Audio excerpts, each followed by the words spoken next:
días. Estamos en el primer congreso virtual de Scabellum y hoy vamos a hablar de educación.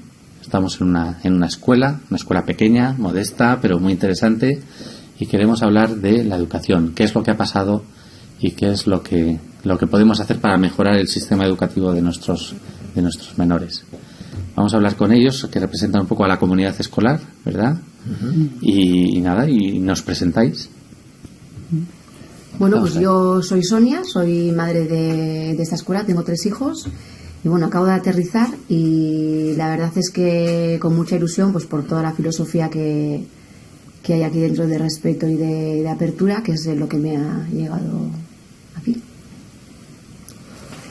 Bueno, yo soy José Ampagalday y bueno, tengo un recorrido bastante largo porque ya estoy mirando ya la jubilación de reojo. Y bueno, después de trabajar 27 años en la escuela pública, empecé en esta iniciativa privada, vamos a llamarla, donde llevo 14 años. He dado muchas clases en mi vida, muy contento por ello, pero siempre he sufrido bastante con la forma de educar, lo digo así con rintintín, de educar, o lo que nos han impuesto, ¿no? Y bueno, y en este momento, en los últimos años, mi labor es un poco más social, de trabajar un poco con las familias, con las nuevas, bueno, y desde ahí pues quería hacer mis aportaciones.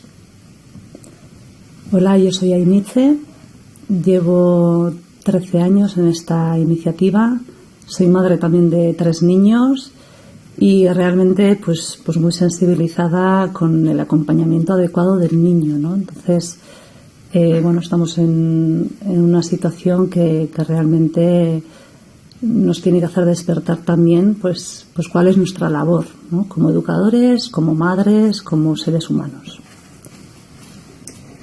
Yo soy Javier Fernández, profesor de secundaria aquí en Geroa Escola.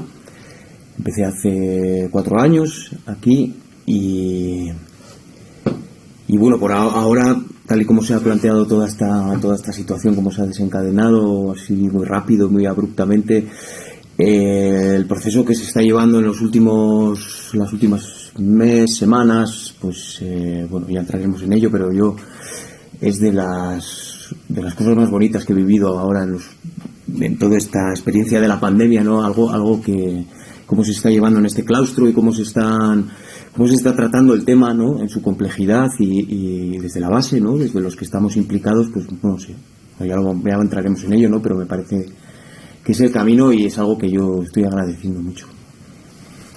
Yo soy Virginia Barredo, soy profesora también aquí en primaria, por lo tanto de 7 a 14 años, bueno, 13 años, y llevo aquí 6 años en esta escuela, que es realmente ahora, es una sensación que he tenido desde que entré, pero realmente ahora es un oasis de convivencia y respeto.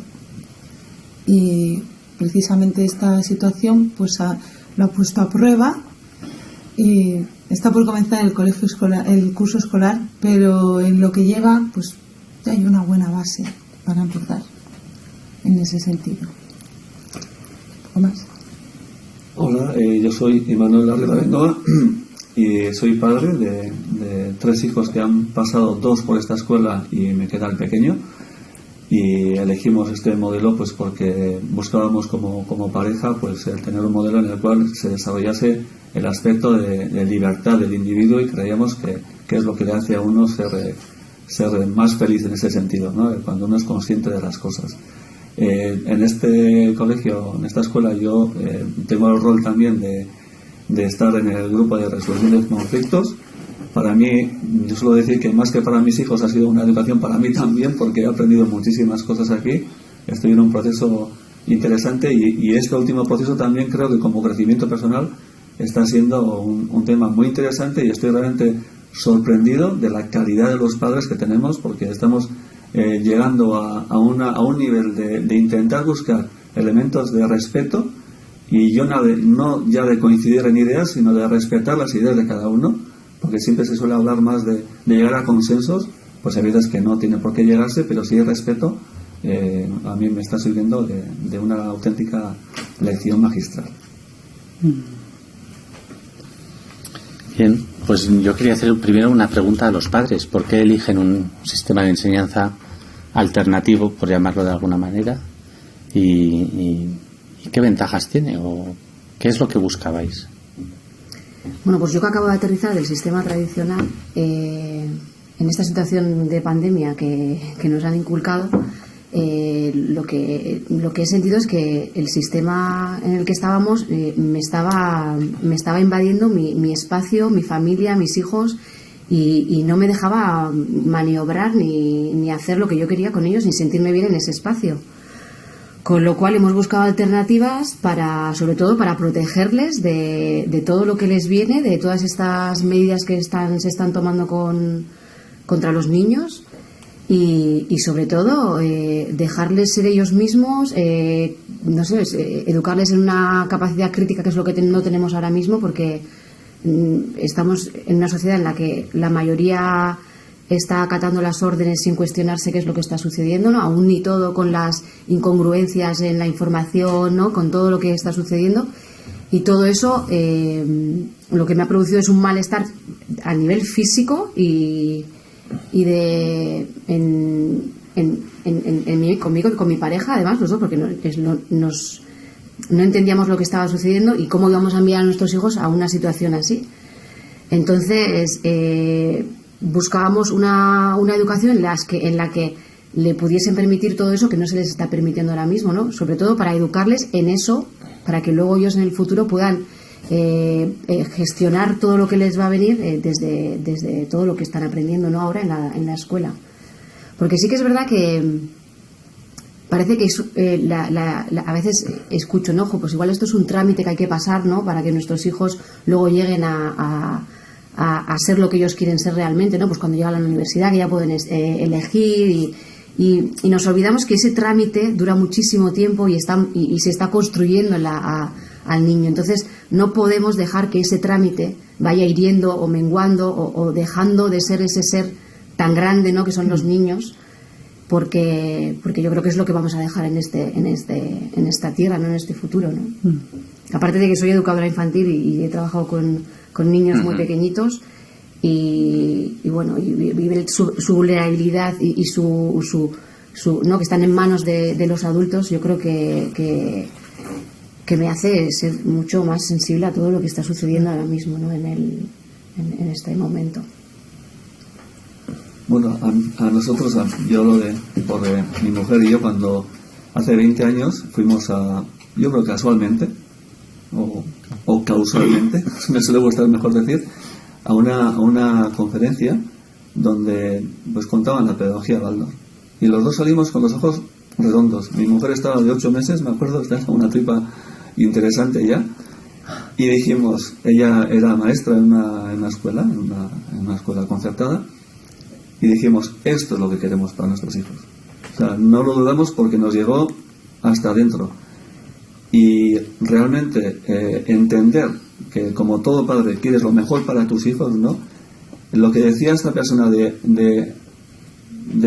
era una persona que había sido maestro, tenía una experiencia grande, y de atender a las necesidades de cada niño, no de a todos los niños las mismas necesidades, ¿no? Sino de atender a cada niño desde su individualidad, ¿no? Y lo que me ha enseñado a mí en este proceso, en estos 12, 13 años que he estado desde el principio en la escuela, como padre también, como aprendiz de la vida, ¿no? En el sentido de que he aprendido mucho del claustro con los niños. Mi mujer, curiosamente, era maestra de una escuela concertada. Cuando descubrí esta pedagogía, la hizo, no con intención de trabajar en la escuela, sino la hizo. Y una vez que hizo la pedagogía Waldorf, dijo, yo no puedo dar las clases en el colegio que estoy, sabiendo lo que sé ahora. Y luego fue un proceso pues muy bonito, porque hemos compartido muchas vivencias, ¿no? Y ella ya no está en este mundo, pero incluso la manera de irse fue también muy... Debemos mucho a esta forma de ver la vida. Muy bien. Y en cuanto a los docentes, ¿cómo habéis llegado a esta convicción de que esta es una opción más válida o mejor o más sensata que la contraria? Que la de educación sistematizada, burocratizada y colectiva, ¿no? ¿Cómo llegasteis a ese convencimiento? Bueno, yo creo que todo maestro vocacional, pienso que es así, siempre debería estar buscando, ¿no? Y ya voy luego a lo personal. Yo lo que veía en la escuela pública, tenía unos compañeros fabulosos también, pero sí veía que el margen que teníamos para trabajar en algo de cambio, en algo de respeto al niño, un respeto mutuo, ¿no?, era muy pequeño, y a mí me daba la impresión de que cada vez era menor, ¿no? Y como he dicho, cuando tienes esa vocación, pienso que buscas, ¿no? Y bueno, yo como llegué a esta pedagogía, pues podía haber llegado a otra que también quizá hubiese respondido a los intereses que yo tenía. Como dice Imanol, casual o causal, yo llegué a esta y sí que vi que había una forma de trabajar diferente a la que habíamos aceptado como norma ya, ¿no? Había una educación diferente en cuanto que no sea el libro de texto el que te dice lo que tienes que hacer, ¿no? Ha hablado Imanol también de individualidad. Es que esa es la base para mí de la educación, ¿no? ¿Cómo van a ser todos los niños iguales? Sí, en derechos. Esto sabrá más Luis que nosotros, ¿no? Claro que sí, ahí sí tienen que ser iguales. Pero cada niño es un niño. Y cada niño es una persona muy concreta que necesita unos cuidados y unas atenciones dentro de la colectividad, pero individuales, ¿no? Y yo vi que esa forma es posible de verdad. Para eso tuve que pasar mis crisis. Ahí estuve pues en esos 27 años en la pública coqueteando con diferentes alternativas, modos de ver el trabajo con los niños, pero eso surge de una crisis, ¿eh? Y en ese sentido esta crisis, esta pandemia, yo la quiero ver también como una oportunidad, porque es un regalo, aunque suene un poco irónico, no va por ahí, ¿no? Es un regalo porque tenemos la oportunidad como educadores, como padres y como habitantes del mundo de cambiar las cosas, ¿no? De no aceptar las cosas porque sí, porque están así en el libro de texto del gobierno de no sé qué. No, podemos cambiar muchísimas cosas con nuestro granito, nosotros en la escuela, pero yo también como padre y como individuo, pues puedo hacer muchísimas cosas. Y es eso lo que me ha traído a trabajar de esta forma con los niños, ¿no? Muy bien. ¿Y qué es lo que crees que ha fallado en el sistema educativo burocrático, estandarizado, unificado? ¿Qué es lo que crees que a ti no te atrae? ¿Qué es lo que crees que falla en cuanto al beneficio que puede producir en los niños? Uno empieza normalmente por la experiencia propia, ¿no? Bien. Que es un profundo disgusto ya cuando lo racionalizas en la universidad, porque ves la farsa que es y vas con muchas ganas realmente porque piensas que ya vas a lo que has elegido. Uh-huh. Pero ya desde pequeña ves que te ahogas, yo creo, ¿no? Incluso, pues yo era una estudiante mediana, pero tengo amigos que han sido estudiantes, digamos, de éxito, ¿no? De muy buenas notas, y que se sienten verdaderos fracasos. Dicen, ¿qué he estado haciendo todo este tiempo? ¿Qué ha quedado en mí? ¿Cómo he crecido yo? ¿Dónde ha habido espacio para que yo crezca? ¿Dónde no? Y pues de la experiencia personal llegas a esa conclusión un poco. Luego mi experiencia en la enseñanza reglada pues es más bien en el ámbito privado, ¿no? Y más pues academias o cosas similares. Y lo que veo es que incluso en esa parte se tiende a hacer lo mismo que en la enseñanza reglada, digamos, o sea, del colegio, que es a entrar todos en un esquema.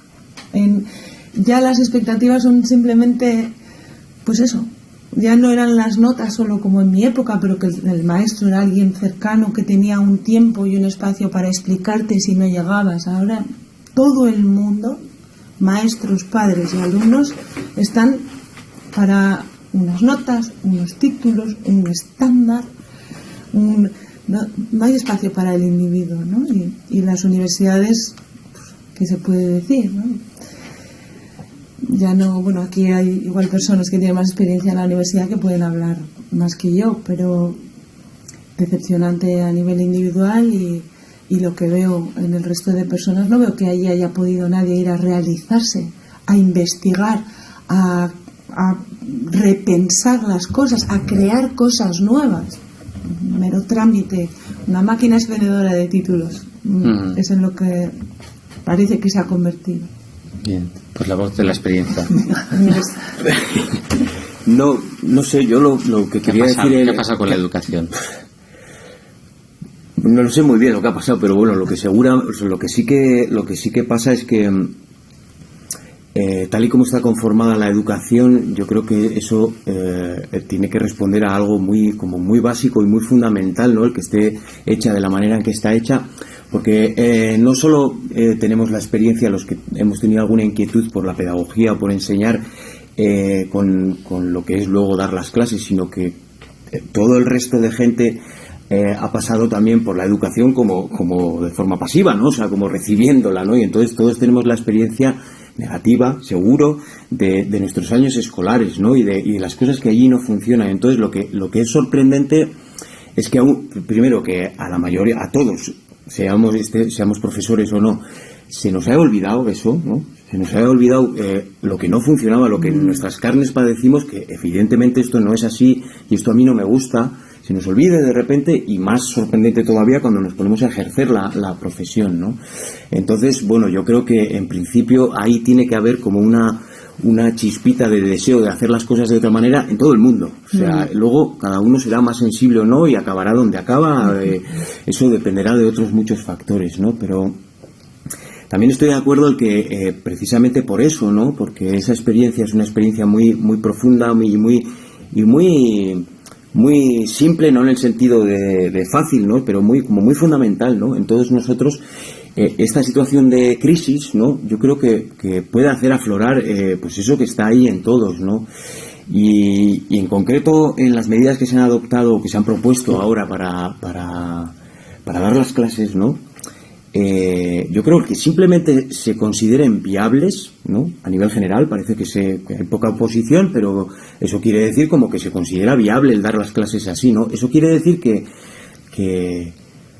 se ha aceptado, en general, que está aceptado el dar clases es una transmisión de información, ¿no? Básicamente, ¿no? O sea, luego se adornará con más cosas o menos, pero que en general eso está aceptado, ¿no? Y entonces yo creo que esta situación, al verse luego efectivamente que eso no es así, que eso no puede ser así, pues a lo mejor puede despertar ese descontento que está ahí escondido en cada uno de nosotros, ¿no? Y de ahí pueden salir cosas, ¿no? Y bueno, esperemos aquí desde esta posición, ¿no? que tenemos, pues el poder colaborar en ello, ¿no?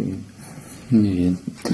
Pues parece que coincidiríamos todos, ¿no? En que generalizar, masificar y estandarizar la educación no funciona. ¿Qué es lo que funciona? O, según tu experiencia, ¿no? ¿Qué es lo que a ti te funciona o lo que crees que está funcionando por la interacción que haces con niños y con padres? Hombre, a mí me parece esencial que, bueno, todo lleva un poquito a lo mismo, ¿no? Que es un despertar quién es el ser humano y quién es el niño que tengo enfrente, ¿no? Entonces, claro, es una pregunta grandísima que yo me tengo que confrontar. Si yo tengo que trabajar con la ley, tendré que conocer, ¿no? Y toda la enjundia, todo el movimiento que hay, pero si yo trabajo con un niño, tengo que saber qué proceso ha pasado antes, qué crisis tiene, qué momentos de poder salir adelante, la importancia de tener un ser adulto, ya sea madre, padre, abuelo, maestro, que lo importante que es el acompañamiento de una persona adulta. Tengo que ser un científico, un investigador y un profesional del conocimiento de quién es el ser humano. Es que es fundamental, ¿no? Tú vas a la carrera de magisterio y sales temblando diciendo que no me pongan un niño, ¿qué es eso? ¿Qué es esto? Muchas veces lo hemos dicho, ¿no? Las clases que te están dando en la formación en la universidad, ningún maestro habla de la experiencia y de la vivencia en la clase, te habla de papel, libro y lo que dice el libro y no más, ¿no? Entonces, bueno, realmente la responsabilidad yo creo que ahora nos toca realmente profundizar y ver qué es el niño, qué ocurre en la primera etapa, qué ocurre en la infancia temprana, donde lo tenemos que proteger, le tenemos que acompañar en todos estos procesos, le tenemos que proteger de toda esta pandemia o de esta locura que al niño no le corresponde ni siquiera saber qué está ocurriendo, no sé cómo decirte, ¿no? Hay que protegerlo porque para él es fundamental que el niño, o sea, que el mundo para él sea bueno, totalmente de confianza, casero, donde la comidita esté jugosa, donde puedas jugar, relacionarse. Es básico, porque es la base para que luego eso se transforme y se dirija al mundo con una seguridad, o sea, bien hechito, ¿no? Toda la parte interna. En primaria lo mismo, o sea, el niño necesita vivir en una armonía, en una belleza, en la naturaleza, en poder seguir a ese maestro que lo adora. Tenemos que conseguir que nos adoren no por poner de galones, sino realmente ser un buen compañero, ¿no? Y por supuesto llegamos a la adolescencia, donde el niño tiene sus crisis, que también los ha tenido antes, pero que se confronta con la verdad. Uh-huh. Y quizá hay que hablar de esta pandemia, y quizá hay que hablar qué derechos tenemos, qué podemos hacer, nos dejan esto, podemos hacer algo más. Entonces es fundamental, porque vamos como tabla rasa. Al niño le educamos como si fuera eso, ¿no? Un adulto en pequeñito, y le metemos conocimientos, no perdonen, ¿no? Entonces para mí empieza desde ahí, desde el conocimiento, y como adultos nosotros sí tenemos que hacer un trabajo desde el pensar y desde la conciencia, y hacer un trabajo serio. Y eso se pierde en la escuela ordinaria, burocrática. Por supuesto. No hay espacio. A no ser que caigas, como dice Pepe, en una crisis morrocotuda, ya sea por la maternidad, ya sea porque dices que estoy haciendo con estos niños, que estoy dando piedras para todos. Además vas viendo, yo con mis hijos he visto la pérdida de motivación y la pérdida de ganas de aprender. O sea, cuando tu hijo es pequeño te cuenta lo que ha hecho, todo lo que ha aprendido, es que fíjate la comida por donde entra, y llega un momento en el que ya te dice, es que ya no me lo paso bien porque es que me han hecho sentarme en la mesa. Y cuando a ti te dice tu hijo que ya no quiere aprender porque le han sentado en la mesa, es que se te cae el mundo encima. Uh-huh. Y dices, madre mía, si mi hijo está lleno de ganas de aprender, ¿cómo puede ser que limiten el movimiento a un niño motriz, le haga que le quiten las ganas de aprender, y el que está delante no sea capaz de verlo? Entonces, para los padres es muy duro ver ese proceso de pérdida de la esencia del niño y de la esencia de las ganas de aprender, que ya viene intrínseca, y que no puedas hacer nada, ¿no? Porque hay pocos padres que dan el paso, ¿no? A decir, bueno, rompo con todo, dejo todo y me voy a ir a dedicarme solamente a eso, ¿no? A mis hijos. Porque es casi yo sé que los que estamos maquinaria. aquí Sí. es un esfuerzo muy grande y rompes con muchas cosas, y no todo el mundo se atreve a hacerlo, ¿no? Porque sí que es verdad que como está todo politizado y nos tienen amarrados por todas partes, pues no. Pero bueno, sí que es verdad que la crisis, para mí, como experiencia personal, a mí me ha hecho romper y decir, bueno, por aquí ya sí que no voy a pasar. O sea, a mis hijos sí que no voy a dejar que me los toquéis. No. Porque eso ya es algo. Porque de alguna manera es una sagrado. maquinaria de desmotivar tanto a los docentes como a los niños. Claro. Pues sí. Una maquinaria. En ese sentido, mira, como he hablado del caso yo que tengo una experiencia ya de un hijo ya con 19 años, que ha estado aquí toda la etapa, desde que pequeñito hasta mayor, hasta los 16 años. La chica también tiene 17 años, el pequeño sigue aquí, el de 14. Y a mí una cosa que refleja un poco lo que es la escuela, o lo que es una forma diferente de hacer las cosas, y atendiendo a la individualidad, es que los dos, yo con el mayor discuto mucho, estamos todo el día discutiendo. Y además discuto mucho. A muerte. A muerte. Pero una cosa me llegó, porque como siempre discutimos, desde que tiene, muy discutido siempre, con 17 años, acabando el bachiller, el segundo de bachiller, me dijo un día, así, que estaba muy agradecido de haber estado en esta escuela. Y eso me llevó a mí hasta el tuétanos, porque realmente es lo que dice ella. O sea, llegó motivado hasta acabar aquí el ciclo, llegó motivado. Y la hija, lo mismo, me dice, qué bien que hemos estado en esta escuela. ¿Por qué te digo esto? Porque luego también he visto que son reconocidos en bachiller. A mi hijo le decía, no, habla tú, que tú sabes hablar bien. ¿Por qué no le costaba relacionarse? Porque no es el mejor estudiante. Pero a nivel relacional, y la universidad ahora hace poco tuvo un examen online y le llamó una compañera, joder, con lo poco que has mirado esto, qué bien has estado. O sea, que quiero decir que les dan herramientas luego para cada uno con sus habilidades poder desarrollarlas. Y la chica es todo lo contrario, súper fina, no tiene nada que ver con su hermano. Pero los dos que hayan agradecido, después de estar tantos años en una escuela, el haber podido estar aquí, para mí, como padre, desde luego, o sea, te llena, en ese sentido. Es el último objetivo del docente, ¿no? Que se sienta reconocido y que los niños o los estudiantes le agradezcan el trabajo, ¿no? Y eso... Sí, de hecho nos acordamos de los maestros que han sido buenos maestros, ¿no? Y nosotros es como ya por suerte los vas olvidando, ¿no? Sí. Va por ahí, ¿no? Si te corto, Luis, perdón. No. Quería preguntarle a ella su experiencia. Sí, quería unirlo antes de pasar a otra con... Bueno, yo cuando empecé a hacer la formación aquí de la pedagogía Waldorf, que son 3 años, pues me chocaba mucho, ¿no? No había exámenes, nadie me preguntó, nada más que solo me preguntaron, ¿por qué querrías hacer esto antes de hacerla, no? ¿Qué te mueve, no? ¿Qué te ha traído aquí? Pero no había pruebas de ningún tipo, nadie me ponía a prueba. Te hace como responsable de tu propia educación, ¿no? Y cuando ves, ya luego como maestra aquí, que realmente esa es tu única labor, ¿no? Crear el espacio y dar como el sustento y mirar en realidad qué niños tienes delante para que puedan ellos ser lo que tengan que ser.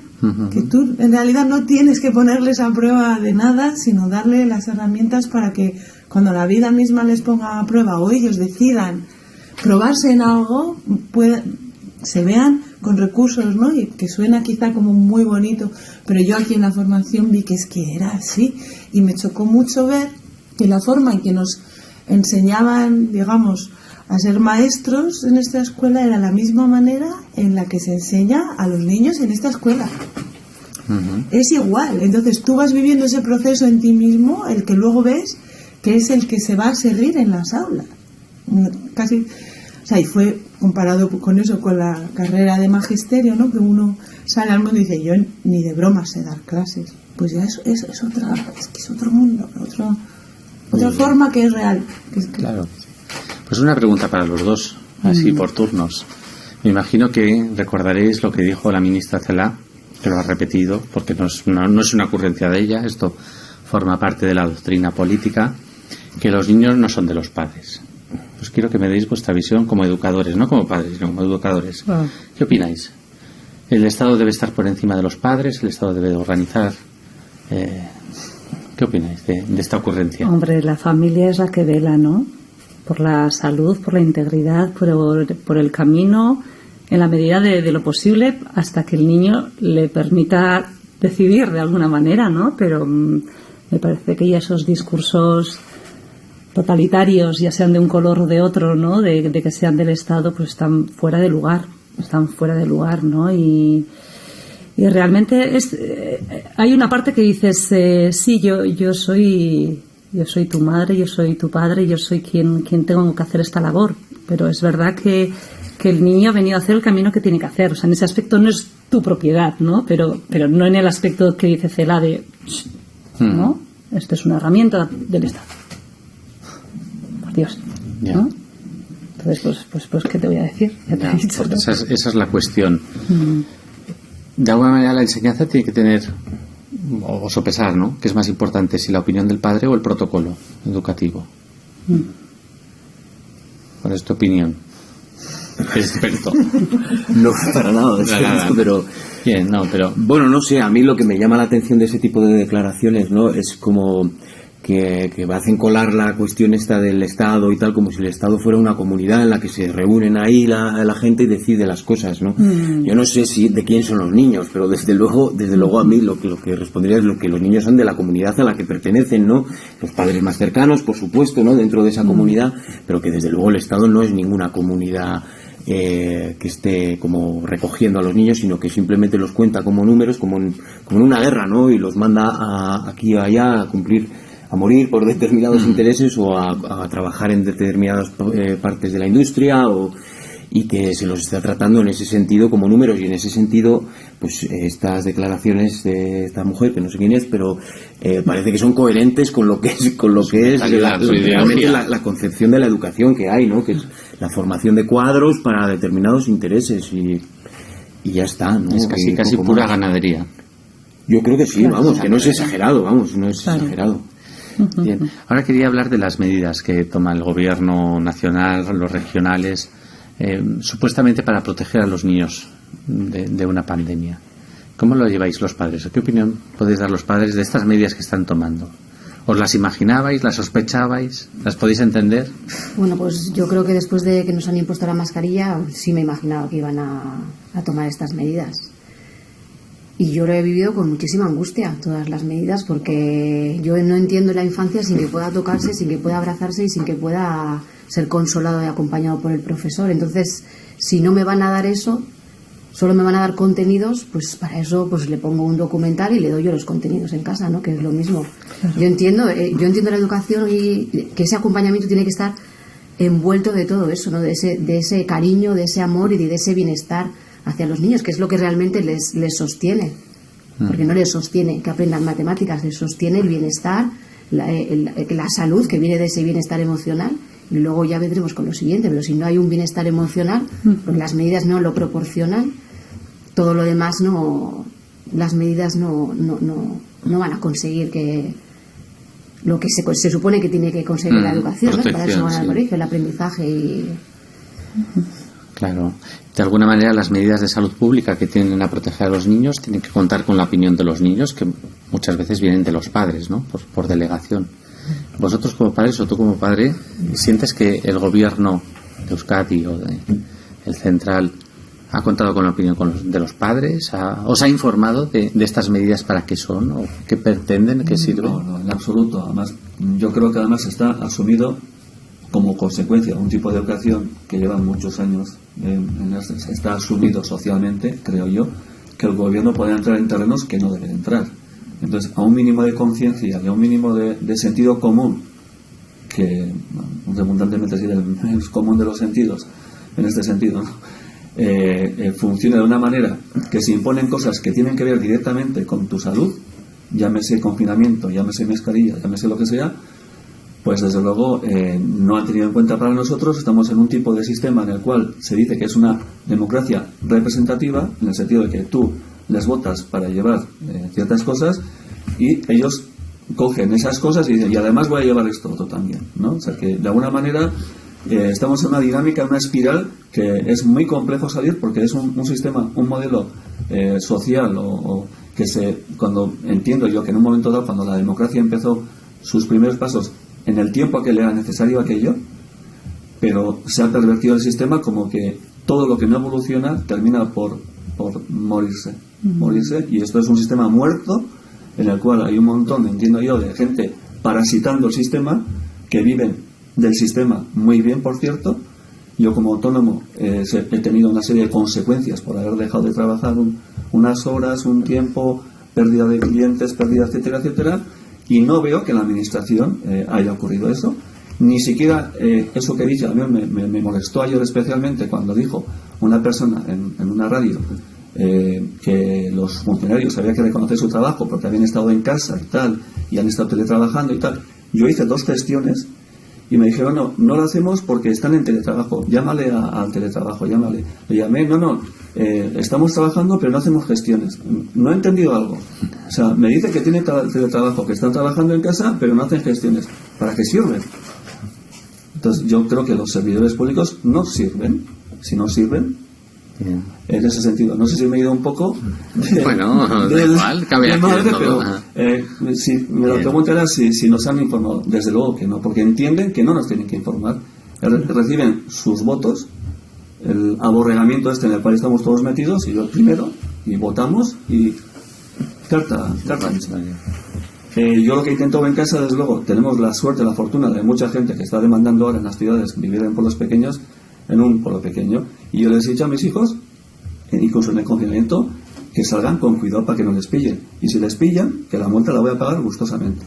Yo les he dado y mis hijos han vivido, dentro de lo que cabe, creo, en una situación bastante confinados. O sea que hemos estado, pero sí desde determinados minutos, cuartos de hora, media hora al día, no podía permitir que mis hijos estuviesen en casa encerrados. Me parece una auténtica salvajada. Y encima, como soy de los que les gusta mirar las cosas, desde el minuto cero empecé a investigar el tema y no hay ningún hecho objetivo que avale lo que han hecho. Y yo lo que pido a la gente que nos llaman de todo, ¿no? Pido respeto. lo primero. Y segundo, que se informen, no de mi información. Yo tengo un montón de documentación de la OMS, de organismos que para mí no son nada de confiables, que no avalan lo que se ha hecho. Ni incluso ellos. Ni el uso de la mascarilla. Ni siquiera lo avalan. No está demostrado científicamente. Esos que dicen que científicamente hay que demostrar las cosas. En ese sentido, es un auténtico abuso. Y yo creo que también, como decía Pepe antes, es una oportunidad de crecimiento también yo lo quiero vivir así. Y en esa confianza. Muy bien. ¿Es técnicamente posible enseñar o educar con mascarillas, distancias, lavado compulsivo de manos, acoso médico en la escuela, PCRs por la nariz? ¿Es posible técnicamente educar así? Hombre, no lo hemos probado, pero la verdad es que, visto con sentido común, pues la verdad es que, o sea, si ya la experiencia que tenemos es que en las condiciones normales el enseñar y es una cosa muy compleja y que cuesta mucho y que es difícil, ¿no? Que tiene sus ritmos, que requiere una implicación y una comunicación no solo individualmente con cada alumno, sino entre los alumnos entre sí. La clase es un organismo, ¿no? Y que tiene sus propios ritmos, que tiene, bueno, pues dependiendo de cada hora del día, de cada asignatura, de cada estación del año, ¿no? Pues hay que ir adaptándose. Es una relación compleja, ¿no? Y entonces, bueno, pues todas estas medidas, como decía antes, ¿no? Yo creo que simplemente pueden estar pensadas en la medida en que se interprete que educar es transmitir una información y ya está, ¿no? Pero yo creo que se va a poner de manifiesto que es que ni siquiera para el que piense eso y que esté convencido de eso, que es viable el hacer pero cualquier asignatura, hay unas que, bueno, que pues no sé si estamos enseñando, por ejemplo, teatro, ¿no? O pues es que con una mascarilla, pues, pero bueno, teatro como ejemplo extremo, ¿no? Pero cualquier otra asignatura, yo creo que no tiene ningún sentido, ¿no? Ni siquiera intentar bueno, vamos a ver si funciona, ¿no? Yo creo que de salida pues es algo que hay que descartar, ¿no? Algo que parece descabellado, ¿no? Yo creo que sí, ¿no? Claro. Y desde luego pensado, ideado, lo que sea, por alguien que realmente no se ha puesto en situación, ¿no? O no, porque cae por su propio peso, ¿no? ¿Crees que los niños pueden aceptar estas normas con facilidad? Es decir, que van a colaborar o colaborarían. Creo que los niños es como me decía el otro día una señora, ¿no? Dice, es que me pasaban por al lado en un coche dos señores y yo llevaba por aquí la mascarilla y me decía, y yo, ¿qué? ¿No? Me la bajé para hablar y ¿por qué? Me dice, policía, súbase la mascarilla, porque iban de paisanos, ¿no? Con los niños es un poquito así, ¿no? Yo me he encontrado a mí misma hablando con sobrinos y haciendo, es que mira, digo, ¿cómo no va a ser así delante encima de unos alumnos, ¿no? Los niños mismos, luego me ha pasado que me dicen, quítatela, niños, quítate la mascarilla, claro. ¿Qué haces? ¿No? Claro, que no te veo, no te oigo, ¿dónde estás tú? Sí. ¿No? Y si son 10 minutos todavía, pero horas. Eso es, ¿no? Sí, en los niveles como más altos, ¿no? Pues en secundaria, ¿no? Por ejemplo, que donde parece que tienen como más visos de poder ser aceptado, ¿no? Pero yo creo que si alguien se tiene que poner en la situación como parece que quieren que hagamos nosotros, ¿no? De tener que hacerles aceptar eso, va a tener que recurrir a los instrumentos que precisamente son lo que menos funciona en la educación tradicional, como por ejemplo la amenaza de suspender o cosas de ese tipo, ¿no? Para poder conseguir que acepten estar sentados allí y escuchando a alguien a quien no entienden bien, pues para que les pongan una nota, la mejor nota posible. Eso es la única vía posible que veo de que lo acepten, ¿no? Y eso es precisamente lo que menos funciona de la educación tradicional, ¿no? O sea que...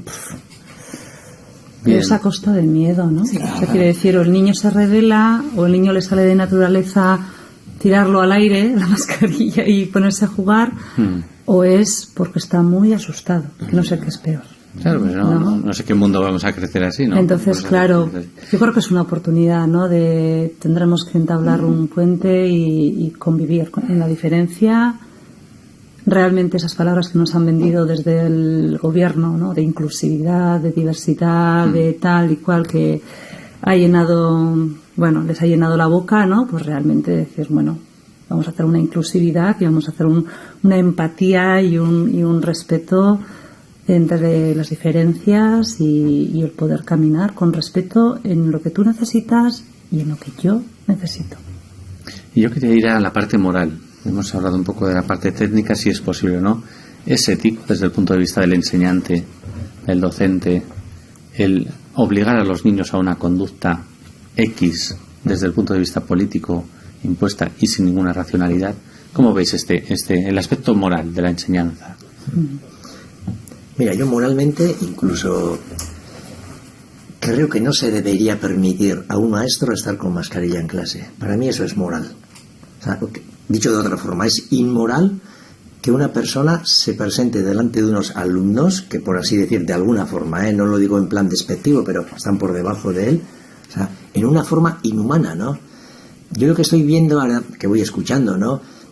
Para mí este momento es como un proceso, o sea, un paso más, perdón, de un proceso que va ahí, ¿no? A la destrucción de la verdadera moral, ¿no?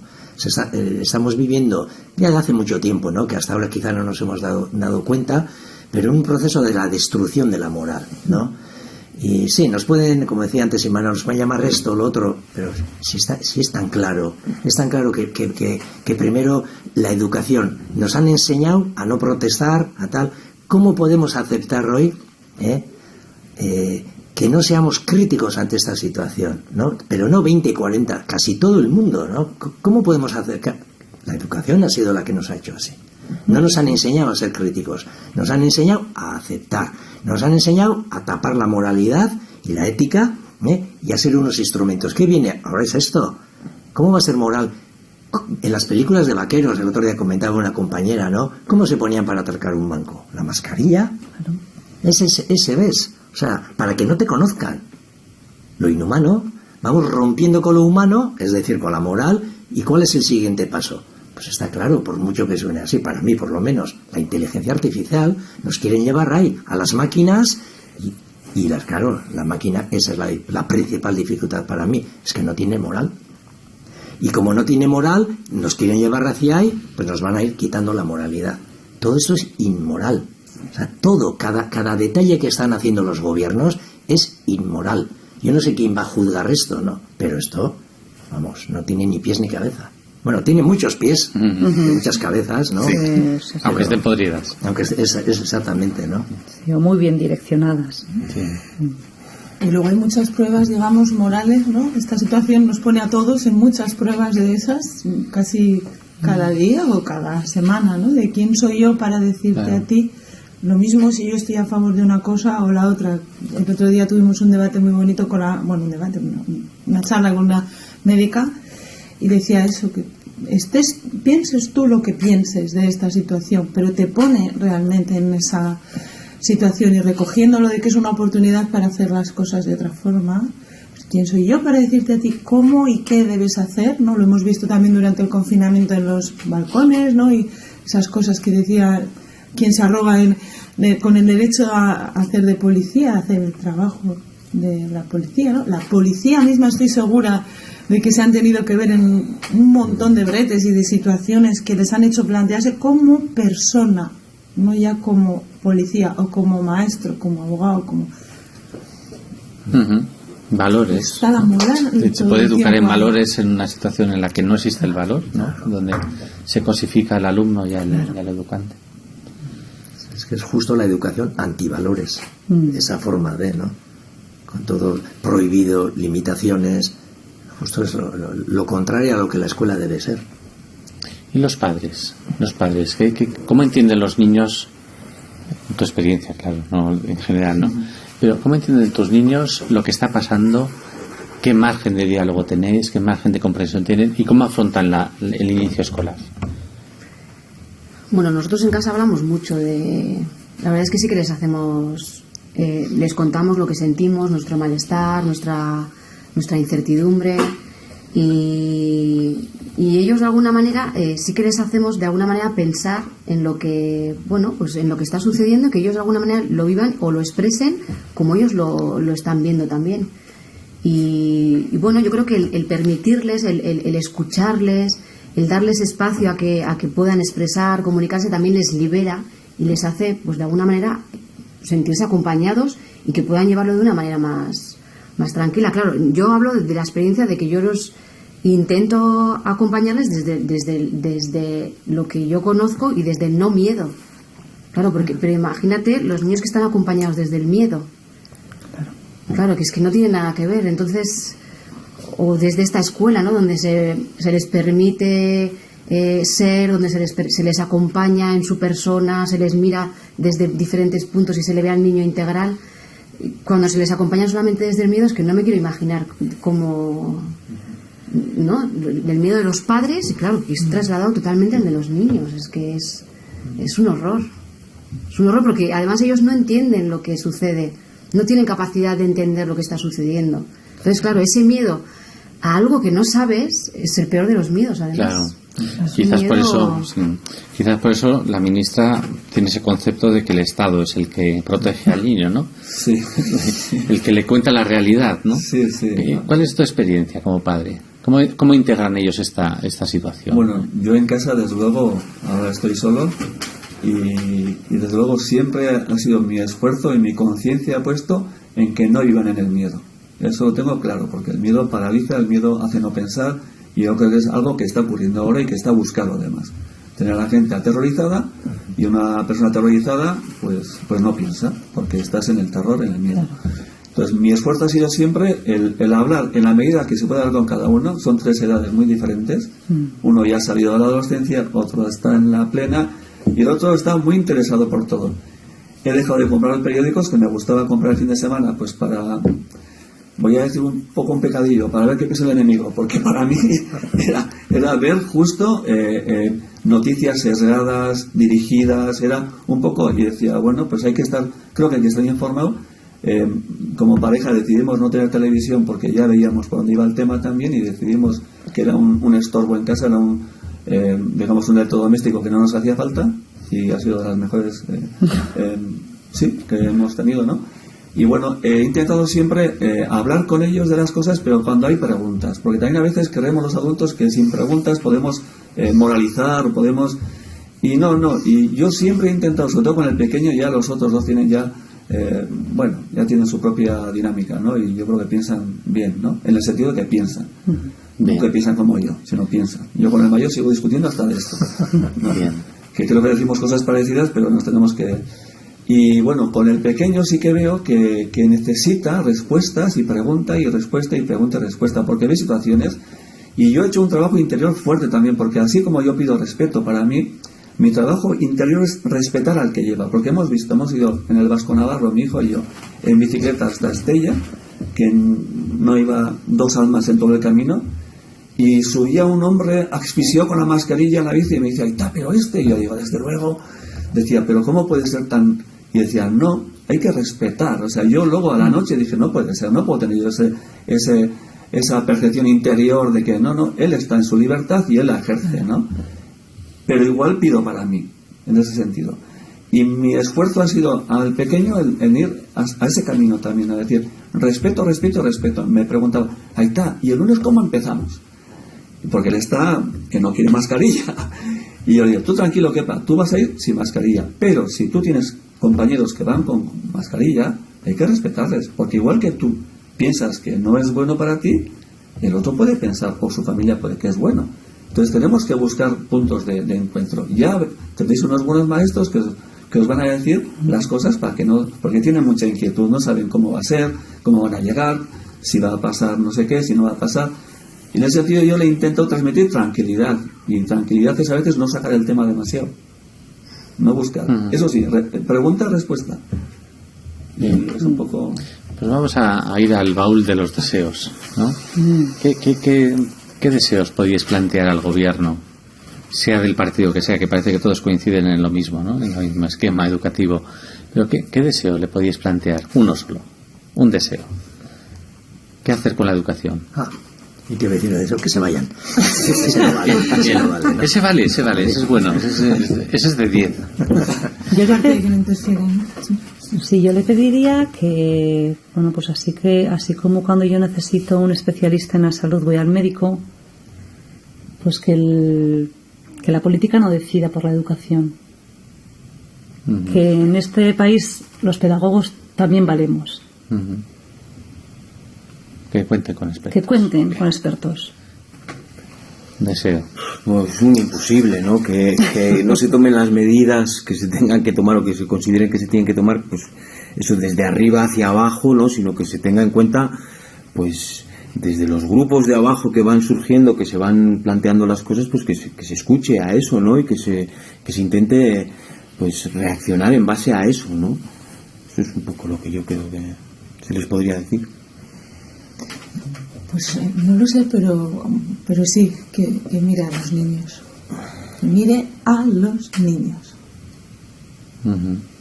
Bueno, en definitiva ellos piensan que miran a los niños, ¿no? Y que Les miran quieren por ellos también. proteger de una muerte segura, ¿no? Con este coronavirus.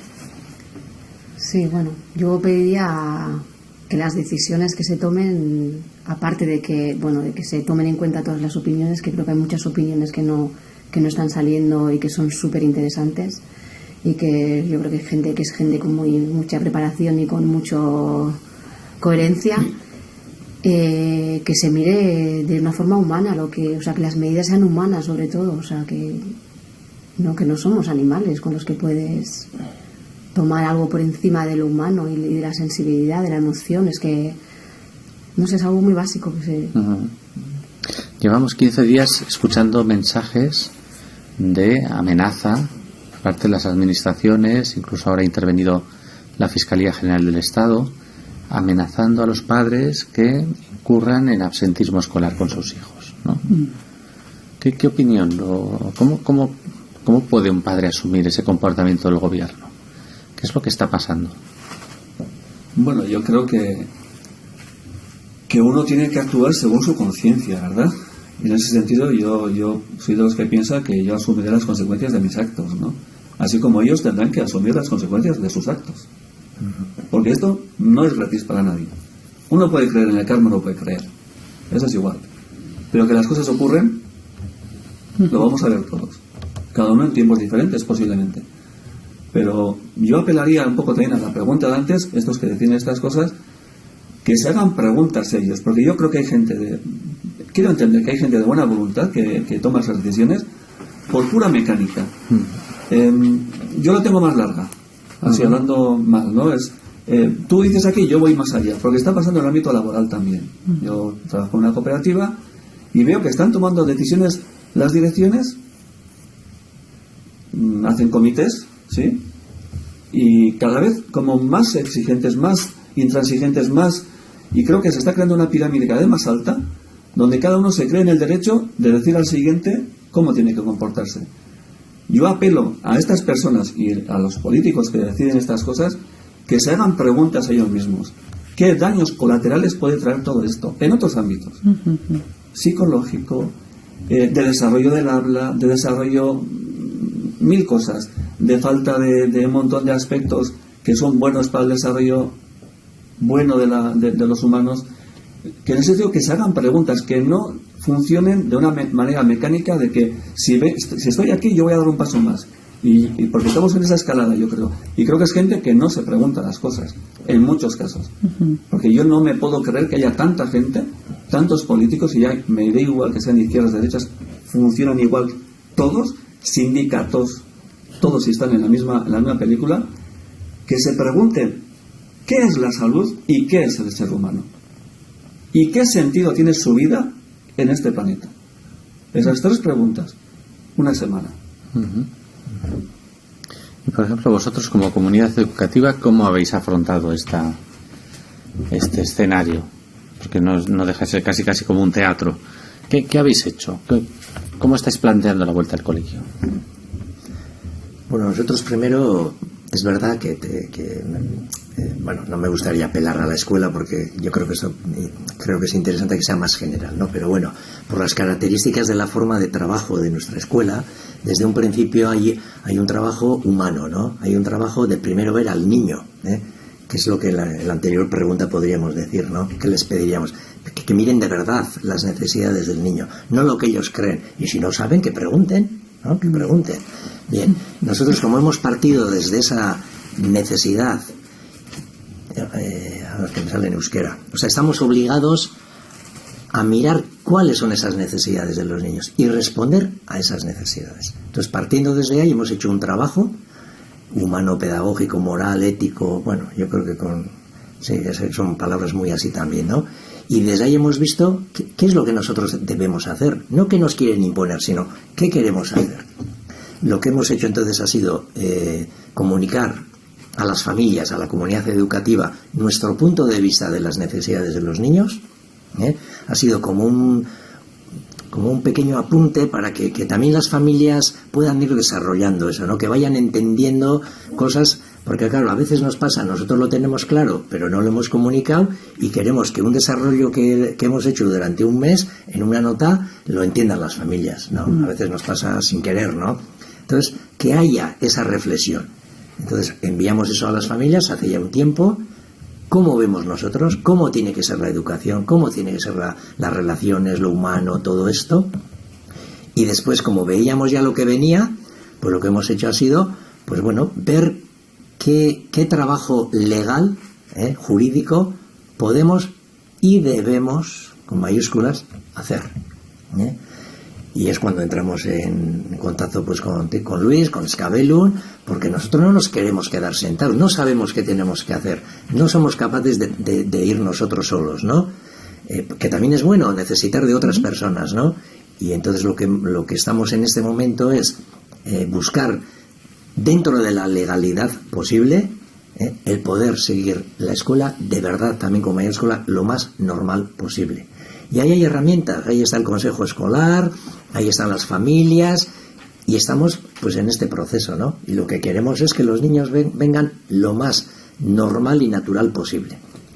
Como ha dicho Imanol antes, respetando diferentes sensibilidades.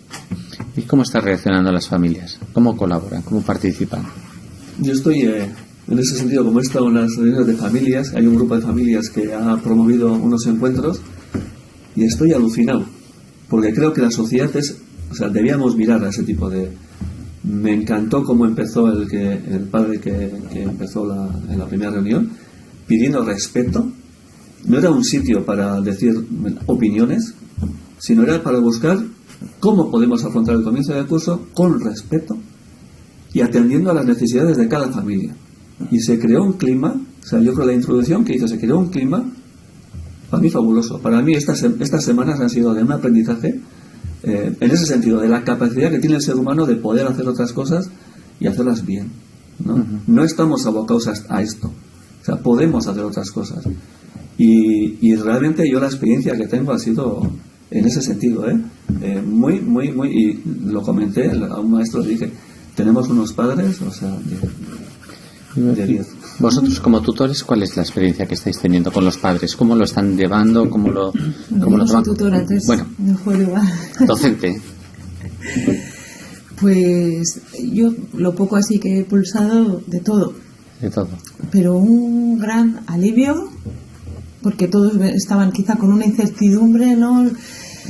Sin que hubiera esos espacios de encuentro entre padres para cada uno volcar allí sus dudas, sus miedos, y muy agradecidos porque haya ese espacio y porque a cada uno se le respete, y por lo que me han transmitido también compañeros y padres, tenían muchas ganas de que hubiera un espacio así. Es como que hubiera en la sociedad, ¿no?, un vacío total de donde uno puede expresarse, y es verdad. ¿Hay miedo en los padres en la vuelta escolar? Claro que lo hay. Sí, pues, y es lo normal además, ¿no? Lo raro sería que no lo hubiera, ¿no? Con tal y como se ha tratado este problema, ¿no?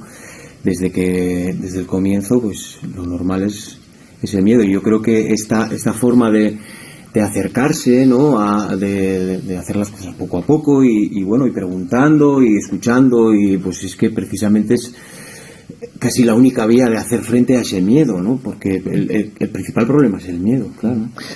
¿Tenéis mecanismos aquí en la escuela para afrontar ese miedo, ese conflicto que puede surgir? Bueno, yo creo que ya el hecho de lanzar la pregunta a cada familia, que es lo que no se ha hecho en todo este tiempo, ya te da la opción de decir, alguien me escucha, alguien se interesa por mí, alguien se interesa por cómo hacer lo mejor en mis circunstancias, con mis miedos, con mis necesidades, con mis carencias, ¿no? Entonces yo creo que se ha creado como una vía de comunicación y de poder convivir en el que hay sitio para todos. Y cuando tu actitud, pero de verdad, o sea, tu actitud interna y el trabajarte cada día, la no imposición al otro de tu opinión, porque esto no es un ganadores ni vencedores, ¿no? O sea, no se trata de ahí, ¿no? Si tú no impones, el otro no se te impone. El otro, o sea, se queda como desarmado en ese aspecto, ¿no? Entonces realmente es una comunicación de decir, bueno, hoy mismo lo hablaba con una madre que no va a poder venir a la reunión de la tarde, ¿no? Como necesita ella que se comience el lunes con su hijo. Y yo le pongo mis condiciones de yo como maestra, cómo voy a comenzar, ella las respeta y yo respeto sus necesidades. Y las voy a llevar y las voy a defender, ¿no? Entonces, bueno, yo creo que es la escucha. Muy bien. Hay una herramienta, que igual se lo he visto. Teníamos una herramienta que igual habrá que recomponerla un poquito, pero tenemos una herramienta de resolución de conflictos, que es una herramienta preciosa, que a mí no me constaría en otras escuelas, en este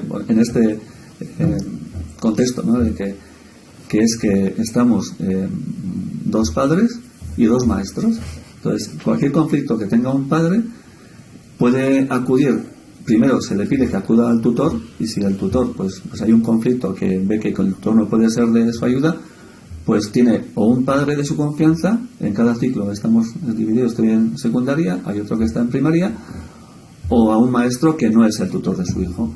Y las experiencias que hemos tenido han sido, un éxito en el sentido humano, no digo un éxito de que, pero que ha habido acercamiento, ha habido conflictos, ha habido, porque en una comunidad siempre hay conflictos, o sea, el que piense que no los hay anda despistado, pero los que ha habido se han resuelto, yo creo, los que yo he tenido no sé, de estar ahí, bien. ¿Por qué? Porque se ha buscado no el juicio, sino puntos de encuentro. Y cuando empiezas no en el juicio, sino en los puntos de encuentro, ahí hay cosas que se deshacen. Y ha habido un caso que han acabado abrazados los dos padres que estaban, que se mataban. En el sentido, en el sentido sí que hay una herramienta pero habrá que darle una vuelta, porque es posible que esto sobrepase el esto. Pero en ese sentido yo creo que la escuela tiene un proceso muy interesante de crecimiento y de desarrollo y de un ser vivo, como es una escuela, no algo que empieza y se queda ya como terminado y se queda estancado, porque lo que se queda estancado es que está muerto. Claro. Pues es que ricasco, muchas gracias. Despedidos de uno en uno con un último mensaje, con lo que queráis. Para mí ha sido un placer estar aquí con vosotros y ver y poder transmitir que la educación no es eso que estructura el gobierno, sino el trabajo personal que hacen los maestros y los enseñantes con los menores. De nuevo, es que ricasco, y si queréis decir algo, pues encantado. Bueno, yo agradecerte pues todo esto, ¿no? Que podamos expresar, que además llegue a más personas, y que el respeto y la escucha en este momento que está sucediendo sea lo que guíe la situación, vamos. Muy bien. Sí, yo también un gran agradecimiento y el reconocimiento a Escabelum y a la figura de Luis, y ánimo, o sea, los que nos estéis escuchando, cuando nos escuchéis ahora del 14 al 18, si es así, pues de verdad, ánimo, siempre se puede hacer algo, y como hoy nos decía Luis, los pocos pequeños hacen más que quizá uno más grande, ¿no? Y luego ya nos conjuntaremos, pero ánimo, porque podemos. Uy, podemos. Podríamos. Sí, yo creo que si cada día hacemos, el otro día lo decía una persona, ¿no? Si cada día hacemos un poquito de bien, ya hemos hecho lo imposible. Yo creo que lo estamos haciendo.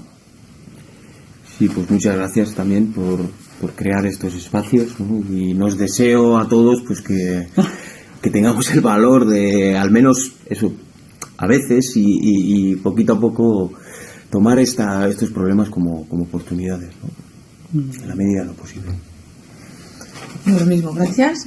Nada nuevo que añadir, excepto que, bueno, gracias a esto de intentar ser maestra, pues te das cuenta que los niños, o te preguntas, ¿quién enseña a quién, no? Entonces, que en el ámbito de la educación, que de verdad que los miremos, les escuchemos, les veamos, les observemos, y ellos mismos te dan también la respuesta de cómo hacer y qué no hacer y qué no sé, con qué no se puede trabajar. Yo he hablado demasiado hoy. O sea Nunca es demasiado. Gracias, bueno, yo igual a veces sí. Pero no, contento con el encuentro, desde luego para mí ha sido muy bonito, y conocerte a ti también, porque de alguna manera pues estamos ahí, aunque no nos hayas visto a otros, y animar a las personas a, joder, yo de verdad, contrastar. O sea, es muy importante informarse, no que le informen, sino uno buscar sus fuentes, contrastar, tener el sentido crítico, porque una sociedad sin sentido crítico es una sociedad muerta, y yo creo que necesitamos el pensamiento libre, y la educación en este sentido puede hacer muchísimo, si no a corto, desde luego, sí a medio largo plazo. Pues muchísimas gracias a todos.